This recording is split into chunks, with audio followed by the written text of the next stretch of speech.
Welcome back to Everyday Anarchism, the show that finds mutual aid, cooperation, and non domination in your everyday life. I am your host, Graham Culbertson. I got that phrase non domination from an absolutely brilliant scholar, Ruth Kinna, who is joining me today to discuss anarchism, Santa Claus, and Christmas. That conversation, the first of two Christmas episodes from Everyday Anarchism, after the theme music.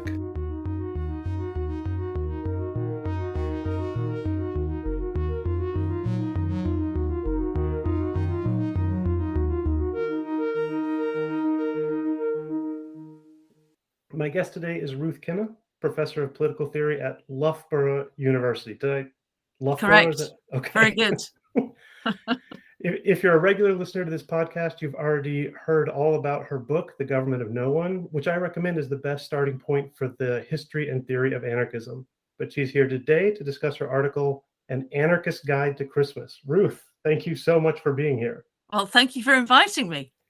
So I thought we could just start with, well, first I should say it's just such a pleasure to see and talk to you, having read your work and indeed read your work out loud into this microphone. So my listeners will know who you are already. So you're a very, very minor celebrity with a few hundred listeners of Everyday Anarchism. If That's that great counts. to hear. I thought we'd just start with that article that you wrote for Strike about Kropotkin, anarchism, and Christmas, how you came up with the idea of writing it and what the reaction to it was.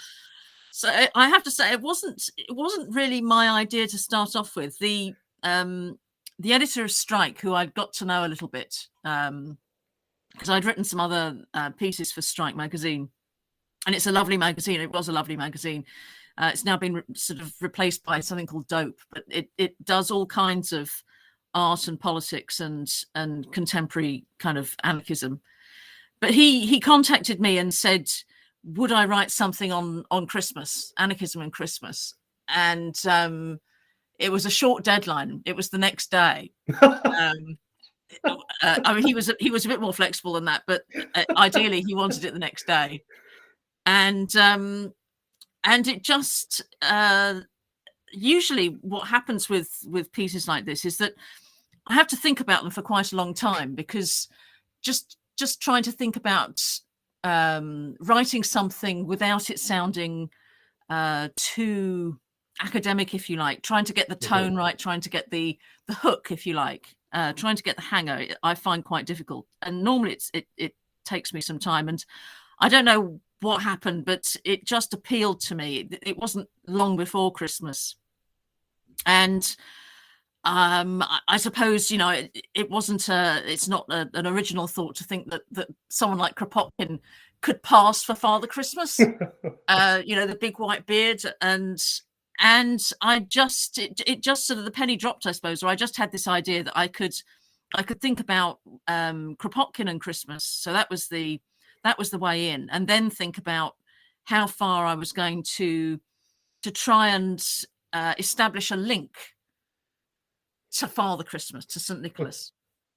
So, and it wrote itself very quickly, and I just sent it off, and it seemed to be received quite well. I mean, the thing that was, I suppose, troubling about it is that, because I've spent a lot of time working on Kropotkin and reading Kropotkin, so it seemed to me that, I mean, it was a very light-hearted piece. It was intended to be light-hearted, but I, at one point in the manuscript, in the essay, I refer to this manuscript, and I think a lot of people thought there was one, and I regret now that I didn't make it absolutely clear that this was a kind of a fiction, and not to be taken seriously as such, but seriously in terms of, I suppose, what I wanted to say about the message of Christmas and its the way it could be anarchized, and the way in which it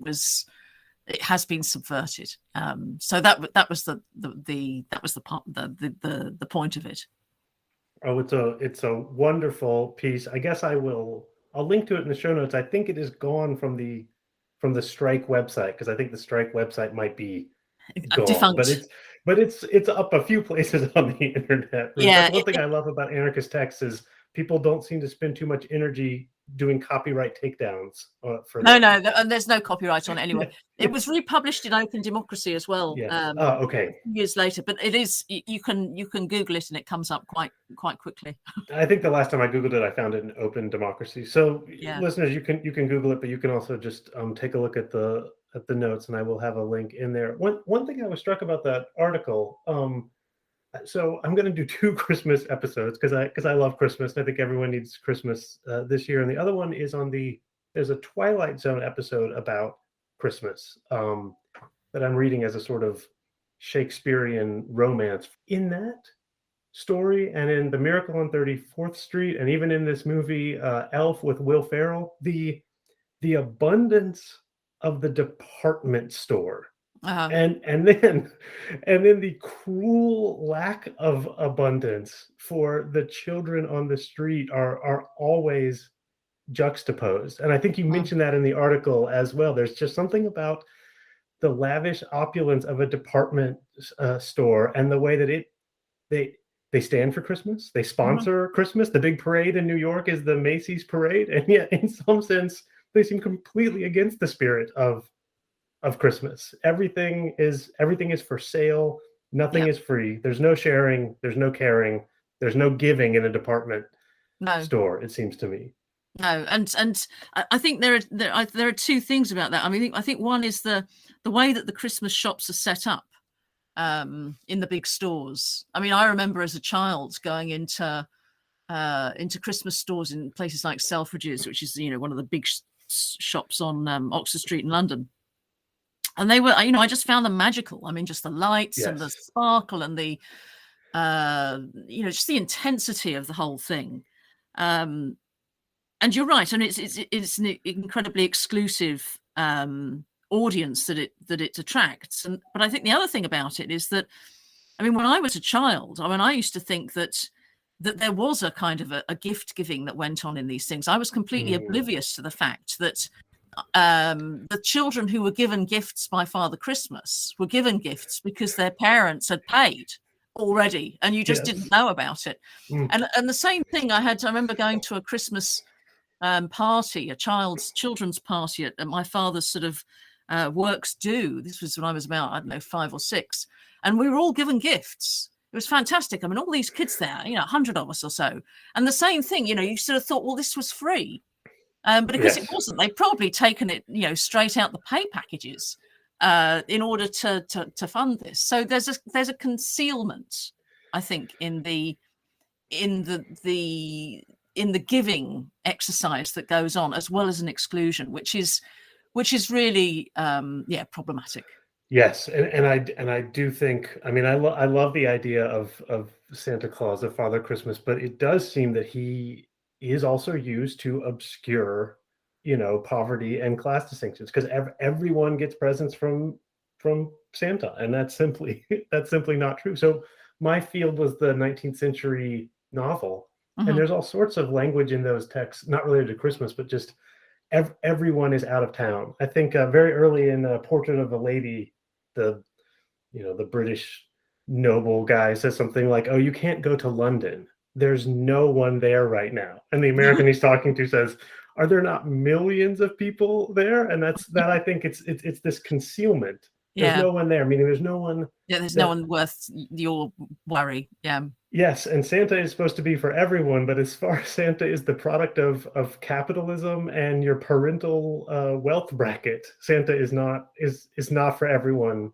At all. Yeah, and I think that's possibly why anarchists have sort of targeted Santa, dressing up as Santa, going into the stores, giving the presents away, actually, using the disguise, if you like, to play the stores at their own game.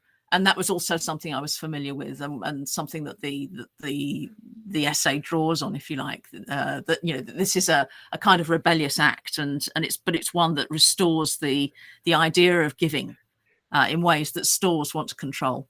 Yes. So one of my obsessions in this podcast, it certainly comes from Graeber, and I was talking to Ian Forrest at Oxford, and he's a little more skeptical than I guess I am or Kropotkin is the idea that so much of our world, especially our, Hobsbawm says 1789, so much of our post 1789 world has hidden so many things that we could describe as fairly anarchist. I would say. I mean, Christmas and department stores have always gone together, right? Except department stores are not that old. They're only 120 That's years old. right. There's Christmas before department stores, and when you say, "Oh, we could have a Christmas that's not this crass and commercial," it's very easy to imagine because this level of commercialism is a late 19th century product, and you've got the whole of human history, and Christmas is thousands of years old that can be reclaimed from this. I I feel think like. that's right. Yeah, I think that's right. And I think if you think about the ways in which giving is institutionalized in other religions, actually Christmas looks rather paltry. I mean, if you think about, the way that Sikhs organize food, the way that Muslims organize giving as part of their practice, these are not unusual ideas. And it's a shame in a way that I mean, for as much as church officials, if you like, also complain about the commercialization of Christmas and the fact that we lose sight of the Christian message, the fact that it's Christ's birthday and all the rest of it. We tend to forget, I think, within all of that this is about the giving. Mm-hmm. And that's the thing that I suppose is both sort of attractive about Christmas, but also its real limitation. We love the idea of this giving. We love the idea of getting together. We love the idea of the holiday. I think that's a great big part of it. That the fact that you get, special holidays, which otherwise, you're going to be, you have to spend all your time sort of working in these stores or making the money to afford the stuff that's in them. So all of this comes together, and we think of it as a really special time, but we're not quite sure how we can, as you say, reclaim it so that we focus on perhaps, not just the time we spend with each other and what we want to say to each other, but how we could extend those practices and make them more like our everyday lives and less like, the climax to the year. Yeah. Oh, absolutely. That's fascinating. It does seem that Christmas is a sort of, Graeber and Wingrove in the new book, The Dawn of Everything, right, about seasonality and the idea of the carnival and the world. The world turns upside down, and I guess there's two problems with it from this respect that we've already gotten to. One is that it's only for one day of the year, or 2 days. I don't know, Boxing Day or 12 days. Certainly, no one does more than 24 days, as far as I know. So it really is a brief period of time.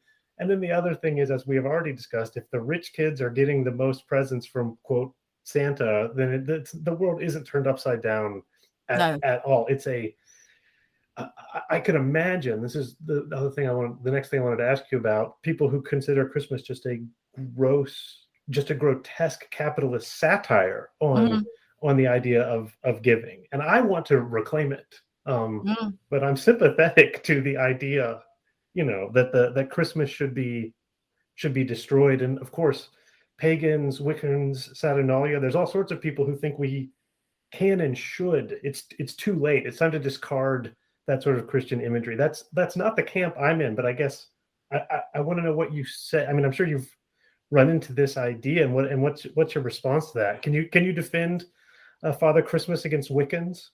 I suppose I'm conflicted in a way. I mean, did I bring I brought my son up in similar ways in terms of Christmas to the ways I was brought up, with something of the mythology, if you like, something of the tinsel magic. I mean, I am a sucker for that. Me too. But could I do without it if I thought that there would be some greater kind of reflection, if you like, on being part of a community and what that means? Yes, I could I could do without that. I don't actually see that we have to do one thing or the other. I think the problem is how we sort of recuperate something that's been recuperated, and make it our own. And I think, people do that. People share. I mean, people, get into public spaces. There is a sort of a build up to this, which is not so intensely focused on the actual day or all of the stresses that often go with that day. Because we have to remember that, for a lot of families, actually, this is an absolutely dreadful time of year associated with stress, with feuding, with disappointment, with all of those things, and just trying to manage the logistics of doing all the work that goes into all of this. So I think I would I want to relax on all of those things. I'd want to have more time. I think we need to sort of, there are ways that you can think about, what is it that you're doing in the build up that you could kind of even out so that you haven't got this kind of curve, if you like, that takes you to this point of exchange, yes, which is then basically controlled or at least regulated by the expectations of the stores. Yes, absolutely. And Graeber and Wingro also point out that it's frustrating. You go to the grocery store. I mean, at least in America, you go to the grocery store, and during this time of year, they ask if you will donate $1 to a food bank. And some of the grocery stores do things like that year round, but most of them don't. It's like 11 months of the year, suffering, poverty, food insecurity, homelessness. Those are okay.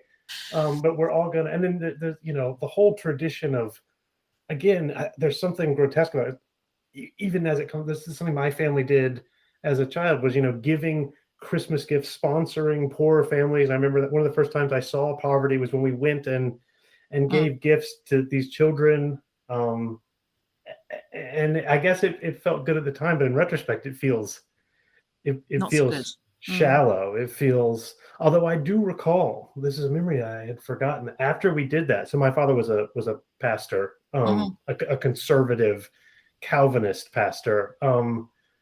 But after we did that, I remember he went, he was the sole pastor of his church. He went to the elders and was like, we've got to do something different. So in that, we've got to do something for these people, not just at this time of year. So in that respect, this one moment did create something that could maybe be a little more lasting. But I'm certainly sympathetic to your ambivalence. It does seem so fraught in so many ways, anarchizing Christmas.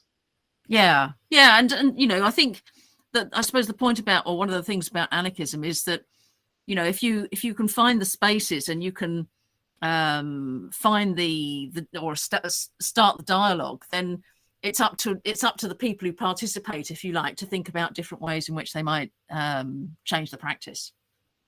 Yes, absolutely. And it also seems to me that we have, I imagine it's roughly the same way in the UK, but at least in America, we have lost almost all of our communitarian practices. I have some very good friends from St. Albans, and they were over at our house recently, and one of them said, you don't do caroling over here, Graham, do you? And I thought about it, and some church groups do, but that's it. And the idea of community caroling, I think, is probably, please, listeners, write me in if you live in the US and caroling is part of your life. But I think that the whole set of practices that can be associated with whatever you want to say, the village, the community, the town, in America, at least, it seems like we have suburbs and giant city centers. We don't seem to have a lot in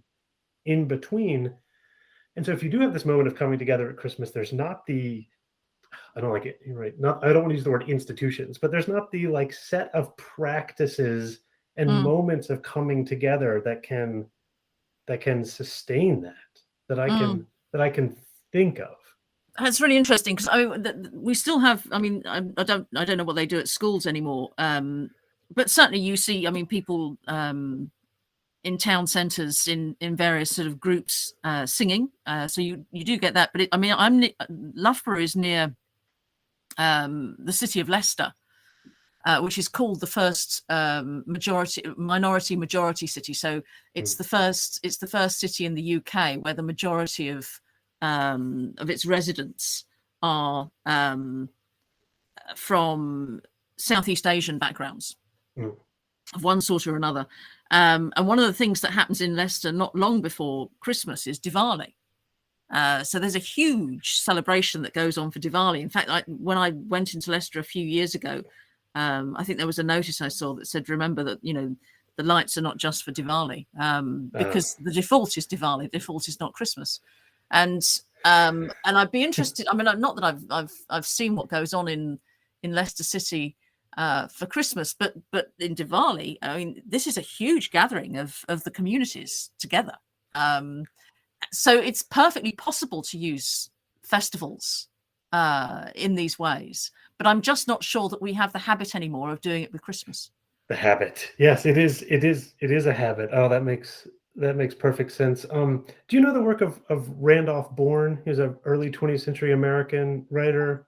Only the war. War is the health of the state. He gets Yeah. claimed sometimes in an anarchist tradition. Yeah. So I studied the American pragmatist tradition, which I've found tons of connections with anarchism. Most famously, Kropotkin visits Jane Addams, and she says he's very nice, but I'm not an anarchist. I'm a Tolstoyan, which it's like, oh, you're so different. You're so different. If you're following Tolstoy versus, and actually that's one of the parts of your book that I've quoted is, Bakunin or Kropotkin and Tolstoy. Yeah, they're pretty similar, except for the use of the word anarchism. But Bourne writes that when people come to America in the late 19th and the early 20th century, when immigrants come, they are forced to have their culture stripped away, but there's nothing to replace it. I mean, he's writing in the teens. This is the essay on transnationalism. Yes, on transnationalism, which is really interesting. It's a lovely essay, and he's writing so early. I mean, certainly before the rise of talkies, and he says we just give them, movies, and he doesn't quite say fast food, but he says like, bland homogenized food, and it's like, oh, Randolph Bourne knew exactly where this was going, a giant country with no communities. And it does make sense that if you want these traditions that have been stripped away and destroyed by capitalism, managerial feudalism, whichever word you like, that it may come from immigrants and outsiders and people who have needed these traditions to survive in this homogenized world that capitalism has created. It's a long time since I read that essay, but I seem to remember him, the warning that he gives at the end, which is that the corporations will step in. Yes. If this vacuum, to fill this vacuum. But I think that's what he says, and if I remembered it correctly, then I think that's right. It is what he says, and that's the Christmas we have now. It's the Coca-Cola Christmas. Yeah, which has then been globalized. Yes. Oh, yes. Yeah, it is. It has been globalized. There's a YouTuber who lives in Japan. He's from the UK somewhere. I don't know where he's from, and he says he cannot stand Christmas in Japan because it's, I don't know if he blames it on us Americans, but he probably does, because Japan has full on American capitalist Christmas, no sense of giving or giving. I mean, of course there's giving, but it's, fully the capitalist, it is better to receive than give sense. So he can't stand it. And so he tries to go home. He doesn't travel outside of Japan that often, but he tries to go home for the UK for Christmas because at least alongside the American Coca-Cola Christmas, there are these things like caroling and togetherness. And Japan, the only version they have is the version created by the corporations in that great American century. And it does seem again that we have exported that to everyone. I take no responsibility. I didn't do it. If only it was so easy to say I take no responsibility. It would be, it's these forces are powerful, and you know, they play with our norms and values in complicated ways, and it's difficult sometimes, I think, then to work out exactly what it is you can reclaim, if anything. I think the corporations, I mean, and I think it's very evident at Christmas, they don't operate with any kind of cultural reference points. And it's the fact that they play with the cultural reference points in the ways that they do, and they manipulate them, that makes the way in which Christmas is presented back to us so troubling. The example of Japan makes perfect sense Yes. because, something like KFC, the people who run KFC are, I'm sure, some mix of Americans who don't care about the cultural traditions of Christmas, as you described, and Japanese people who know nothing about the cultural connections of Christmas except its value for their brand. So that sort of cultural disconnection, of course you're going to get that in cultures that do not have Christmas. And the Japanese have all sorts of wonderful, wonderful Yeah. cultures of togetherness and communitarian and giving and sharing. But Christmas Isn't one of them. Yes. Christmas isn't one of them. I guess, I focused mostly on the corporate capitalist Christmas, but I guess I should also, and this ties into, my Calvinist upbringing as well. There's also the, Santa Claus sees when you've been naughty and sees when you've been nice version of Christmas. So Santa, in this sense, your book is called The Government of No One. He is the ultimate governor, and at least God is going to mete out his rewards and punishments after death. And so that gives you the chance, if you want, to do the sort of Camus thing and just hold your middle finger up to him and say, you can punish me later, but not now. Well, Santa supposedly at least will punish you, on December 25th.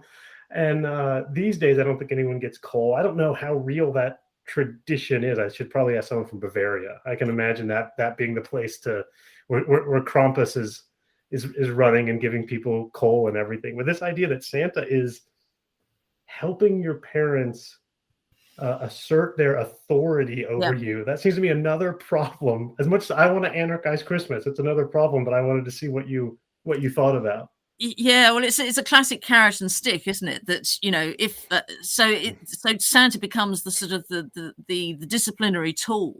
Yes. So if you're good, you get something. If you're not good, then you don't. So this is the way that schools work. It's the classic do as I say, or there's going to, for reward or to avoid punishment. And I think that's a I hadn't actually thought about that until you pointed it out. That it's in the song. It's in the song. Yes. It's incredible actually when you think about it. And I guess, from the anarchist point of view, I mean, the whole idea of disciplining people like that is so counterproductive and so corrupting, but I think the other thing is, on another level, is that it assumes, if you like, that there's that what's naughty and what's nice is already settled, that we have these moral standards, right? And that these are evident. Yes. And because, I think anarchism wants to muddy that a bit, and not deny the existence of norms, but not to fix them. That's the whole point. That as soon as you have sort of single points of authority, as soon as you have single moral systems or fixed moral systems, then of course you're going to be institutionalizing the interests that those systems support. And so from every point of view, the idea of the disciplinary Santa is so perverse. It's just trying to make the traditional school head look acceptable. That I think that's what it does. I mean, it's not, as I say, I hadn't really thought about it, so I don't know how far back that goes. I don't know either. And what kind of, it'd be really interesting to see what kinds of different images of Santa you get around the sort of the mid 19th century, where you do have this sort of proliferation, I think, of imagery. I hadn't thought about that. I mean, very loosely, I think Foucault suggests that kind of discipline and punishment institutionally is not that old. Is again kind of equal with modernity, or whatever you want to call it, the French Revolution and the Industrial Revolution. So it's hard to imagine Santa saying, if you sit in your seat and look at the chalkboard, you will be rewarded in the 12th century, because kids were not, I mean, unless you were being trained as a monk or something, kids were not in this school, in this kind of institution. I actually hadn't thought of it. I mean, I was definitely thinking, Ruth, of this as a tool for parents, but you're absolutely right. The model is the principal, right? Yeah. The teacher says, or school head, I guess is the term in the UK.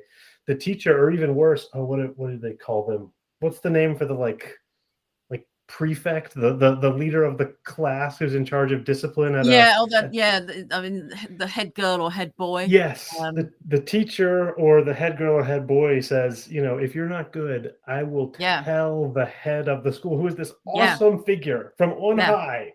Yeah, reporting systems. Yeah. Yes, and this is a reporting system. Yeah. I'll tell Santa.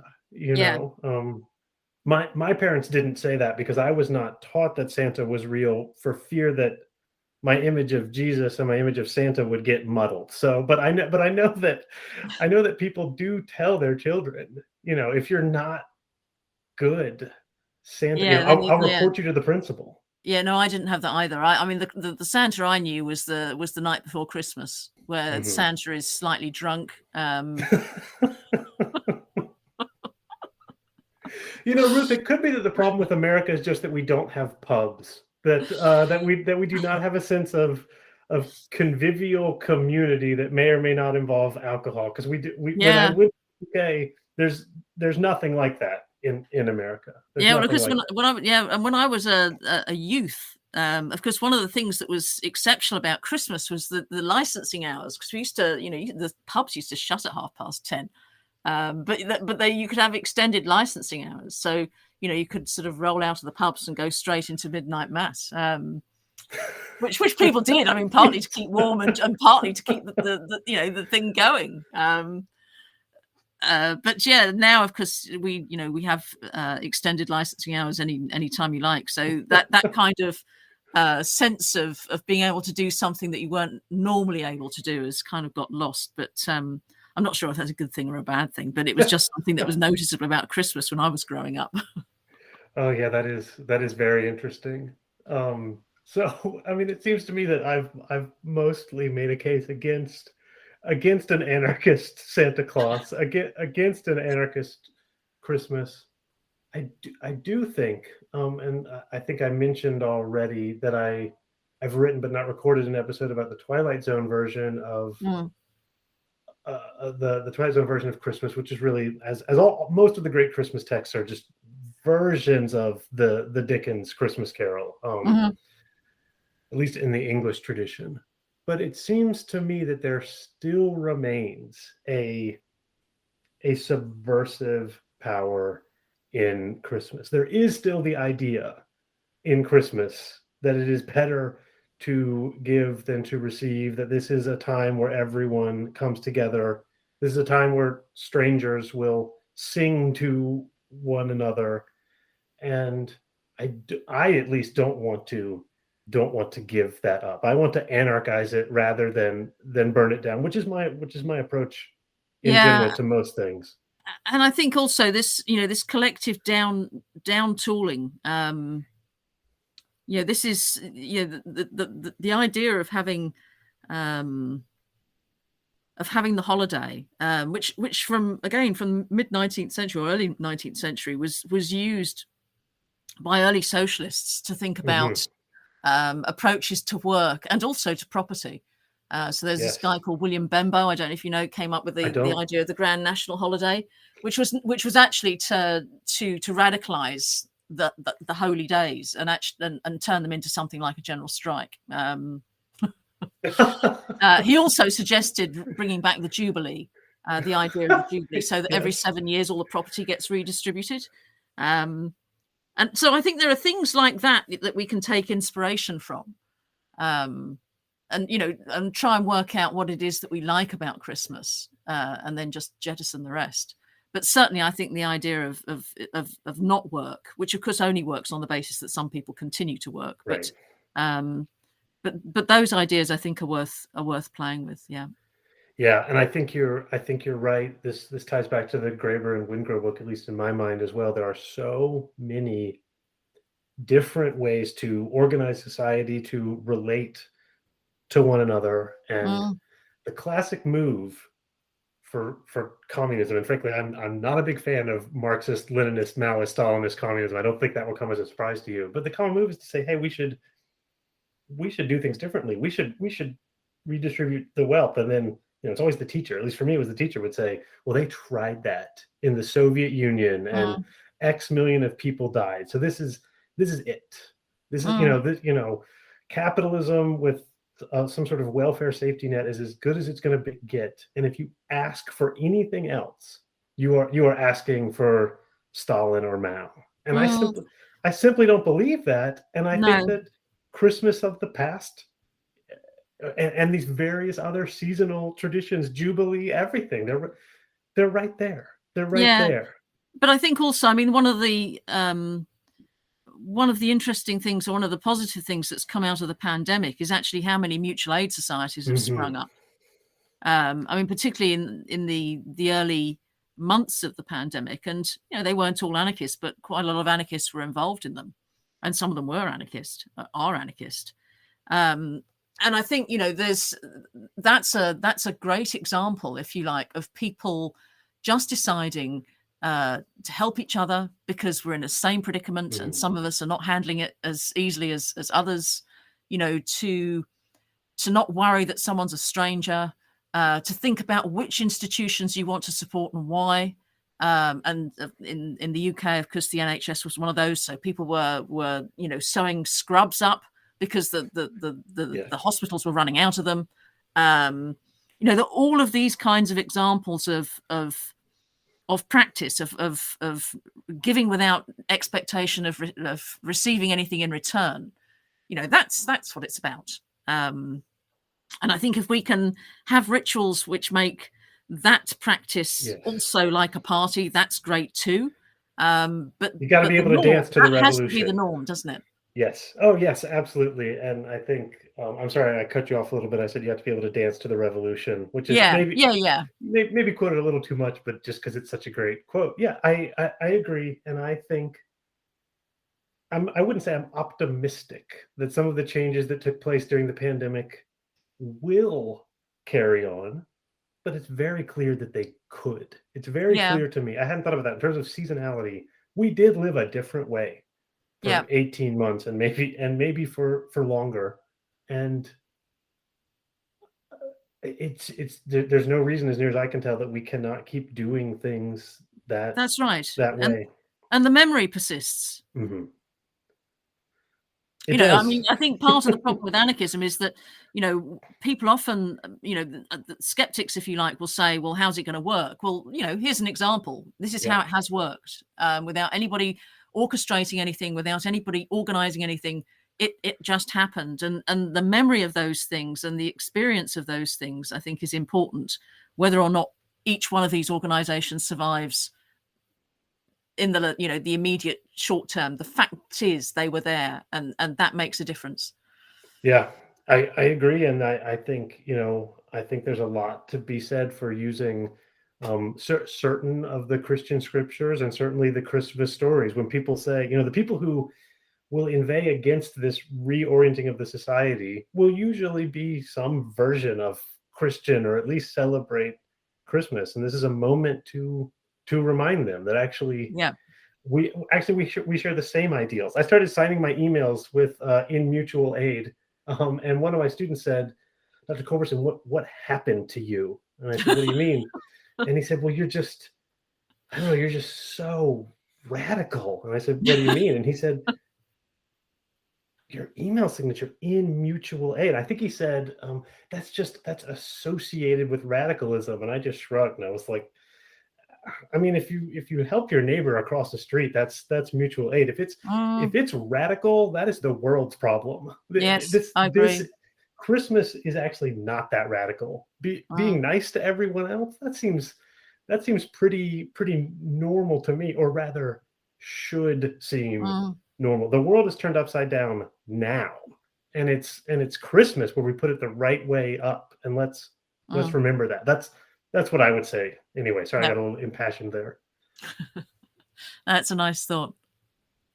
Okay, I think unless you have anything else to add, I think we've done what we came here to do, and I've taken up I your really time. enjoyed that a lot. It's lovely to think about. I mean, it's lovely to think about Christmas and anarchism and the relationship between the two. And maybe there is something prefigurative about Christmas practices that we can tap into. I say let's work on it at least. All right. Ruth, thank you so much for appearing on the show. This was wonderful. Well, thank you for talking to me. Wow, that was amazing. I've got so much to think about. So much to think about from Ruth about Christmas and anarchism. Remember, next time there will be another Christmas episode, this time just me, and I'll be talking about the Twilight Zone episode, The Night of the Meek. If you can watch that episode in the next week, I know it's on Hulu. It's season 2, episode 11, The Night of the Meek, of the original series of Twilight Zone. I think you will really enjoy it, but I think you'll enjoy the episode even if you haven't had a chance to watch it. Remember, I could really use your questions and comments at everydayanarchismpodcast@gmail.com, and I could really use your support, your financial support, if you can go to everydayanarchism.com and make a monthly pledge, or if you can simply tell a friend, share the show on social media, or leave me a review on Apple Podcasts. That helps keep the show alive. All that's left to say is that the theme music, which you're about to hear, is by David Hill.